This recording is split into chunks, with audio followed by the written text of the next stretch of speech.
大家好，欢迎来到理科生问信仰。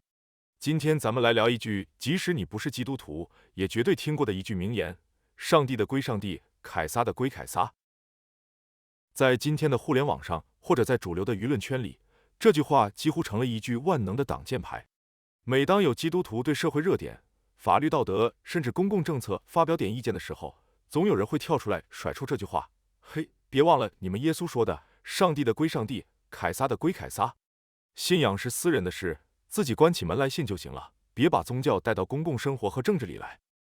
也就是说，在很多人的理解里，这句话是在划定两条永远不能相交的平行线，一条叫世俗领地，归凯撒，也就是归政府管；另一条叫精神领地，归上帝管。两者井水不犯河水。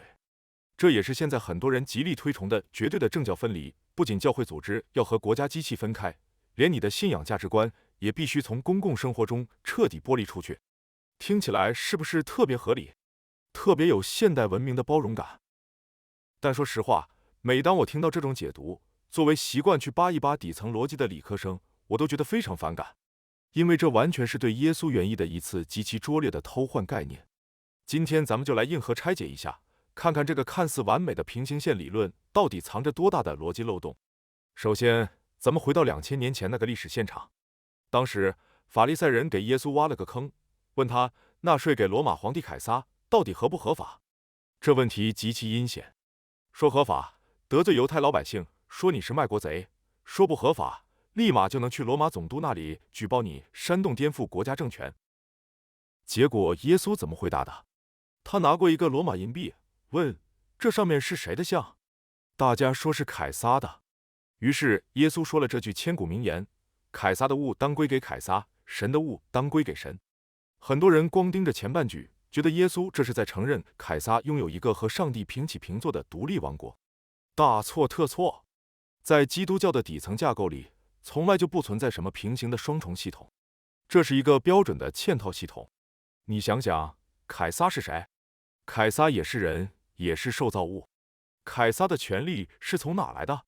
圣经里写的明明白白，世俗政权的权力是上帝为了在堕落的世界里维持基本秩序、惩恶扬善而临时授予的。打个比方，上帝是这个宇宙的最高系统管理员，拥有 root 权限，而凯撒只是被分派管理某个局部子系统的一个临时操作员。所以，耶稣其实是在降维打击。他说银币上有凯撒的像，对吧？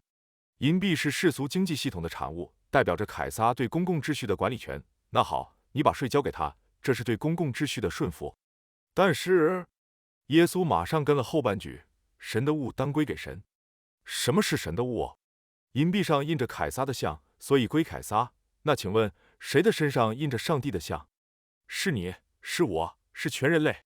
在基督教的世界观里，人是按照上帝的形象造的。这意味着什么？这意味着你口袋里的钱可以归凯撒，你的身体在外面走动需要遵守凯撒的交通规则，但是你的灵魂、你的良心、你的道德判断和终极的忠诚，上面清清楚楚地印着上帝的 logo， 这些凯撒连碰都不能碰。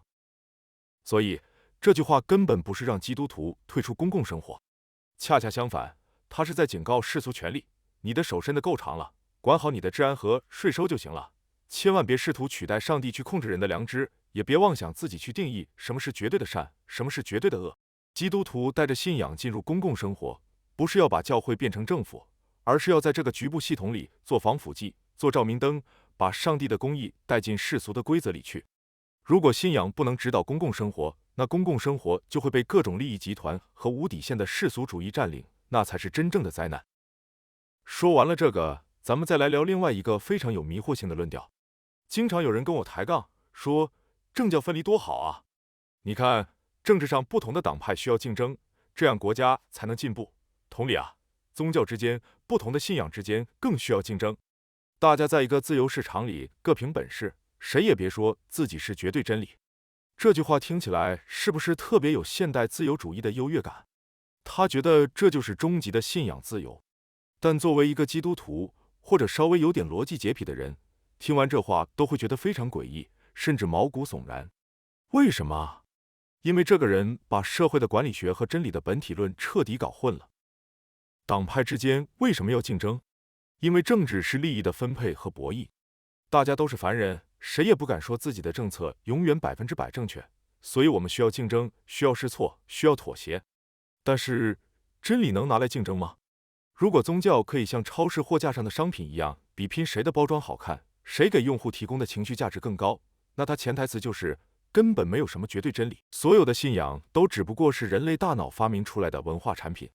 如果真是这样，那就是彻头彻尾的道德相对主义。咱们理科生最讲究客观规律，1+1=2，这是一个客观事实。我们绝对不会说，为了鼓励学术竞争，我们要让1+1=2和1+1=3放在一起竞争一下，看看老百姓更喜欢哪个答案。信仰也是一样的，如果上帝是客观存在的最高实在，那么它就是善恶的绝对标尺。如果善恶的标准不是上帝定的，而是由人类竞争出来的，由多数人投票决定的，那这个世界就太可怕了。因为今天社会主流觉得剥夺某个群体的权利是好的，那它就是合法的。明天风向变了，道德标准又跟着变，这就叫多数人的暴政。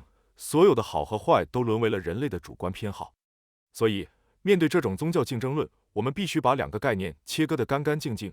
我们在社会管理层面誓死捍卫公民的信仰自由，但我们在逻辑和宇宙观层面绝不认同真理是相对的。为什么我们支持信仰自由？因为上帝赋予了人自由意志，我们不能也不应该用法律或者暴力的手段去强迫任何人信主。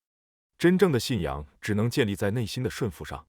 所以我们在世俗社会中允许别人有不信的权利，甚至有信错的权利。这就好比你有权利在数学卷子上写1+1=3，我也坚决捍卫你不因为写错答案而被抓进监狱的自由。但是这绝不意味着你那个1+1=3的答案在真理层面上和我那个1+1=2的答案是等价的。宽容不代表没有底线，自由不代表放弃对绝对真理的坚持。上帝的归上帝，凯撒的归凯撒。这句话不仅没有把基督徒困在象牙塔里，反而给了我们最强大的底气去面对这个世界。我们尊重世俗的秩序，但我们的良心只向上帝负责。好，这就是今天的硬核拆解。如果你觉得有启发，欢迎点赞、订阅。这里是理科生问信仰，我们下次用逻辑继续死磕真理。拜拜。